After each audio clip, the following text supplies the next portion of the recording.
Good day. For our first lesson, let me share to you the fantastic use of fats and oils. You will understand the benefits and properties of fats, its function and basic structure. So are ready to learn? So let's go.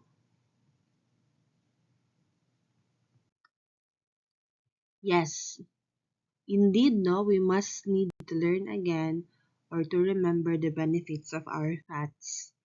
We are not against it. We are maximizing our fat benefits no, to our advantage. There are two types of fats. Some are more obviously fat while some are invisible. Inside avocado, egg yolks, nuts, and lean meat are also fats and may add to your daily fat intake. These type of fats are indistinguishable unless separated by chemically means. That's why this type of fats, avocado, the lean meat, no, and eggs are what you call invisible fat.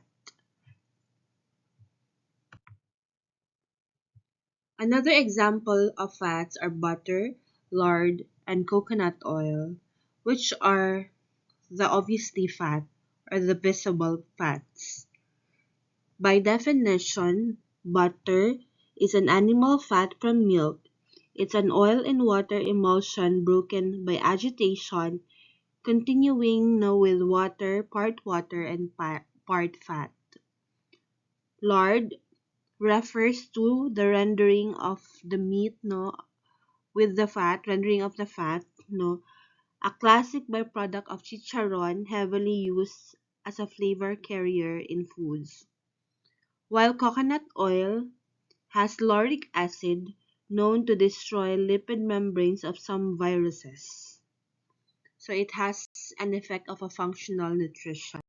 Now let us remember the dear function of our dear fats. Let's go. They provide 9 kcal per gram, acting as concentrated sources of energy, and it is needed by our cells. They also carry fat-soluble vitamins A, D, E, and K, and stored body fat insulates against extreme temperatures. And most especially, no, it becomes a backup fuel, especially when you're sick or when you are recovering, because it provides energy whenever we cannot eat properly.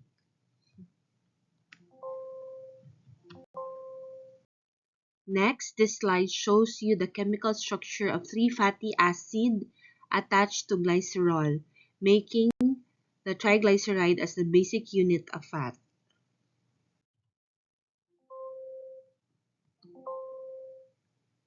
Now, showing to you the different fats no, that are common, both visible and invisible.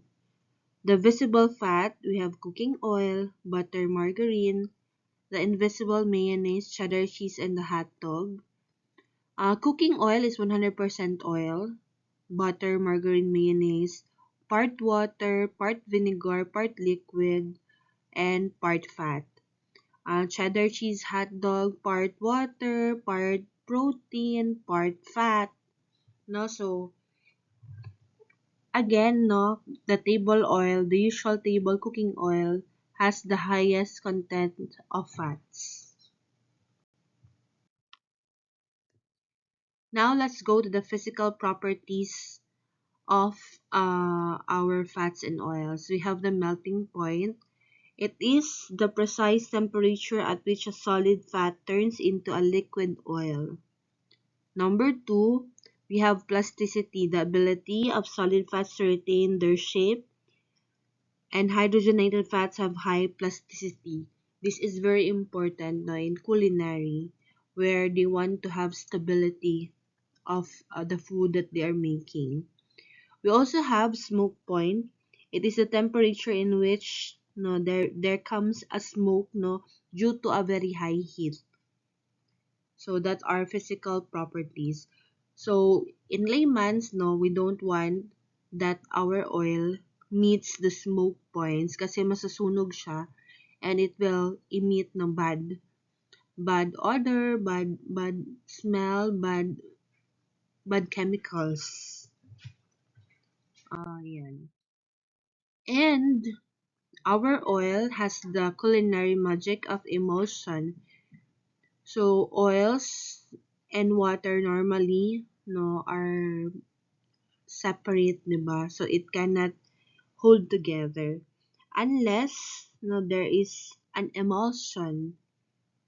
So mayonnaise is a classic oil in water emulsion, while hollandaise is almost like mayonnaise, but butter is used with lemon juice. Egg yolks, they can act as the perfect emulsifying agent to lock it all together smoothly. So the reason behind the emulsion is the egg yolk.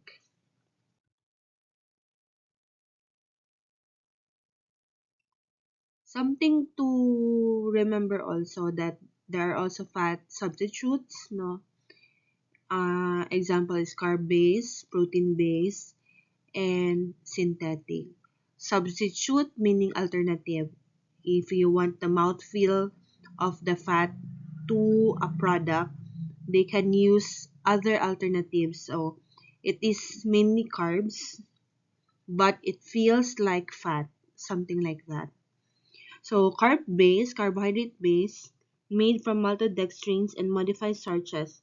They mimic the mouthfeel of fat, but provide only 4 kcal per gram, so low caloric as compared to the real fat.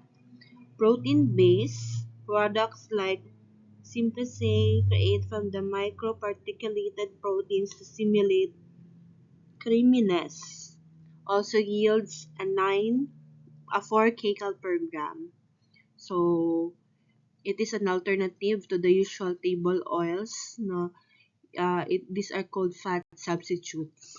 And the last one is synthetic. Now we know all the properties, the definitions, the functions, and how do we store it. So we have to keep it fresh and safe. We have to avoid certain elements. Avoid from oxygen, light, and heat to prevent hydrolytic and oxidative rancidity. No? Nasisira din ang ating oil. So we have to filter after frying as much as possible and to watch the heat. No, we don't want the oil to reach the smoking point. And that's it, no, for today's short remembrance or remembering of our fats and oils and its function and its culinary application. So thank you for listening. Please like and subscribe.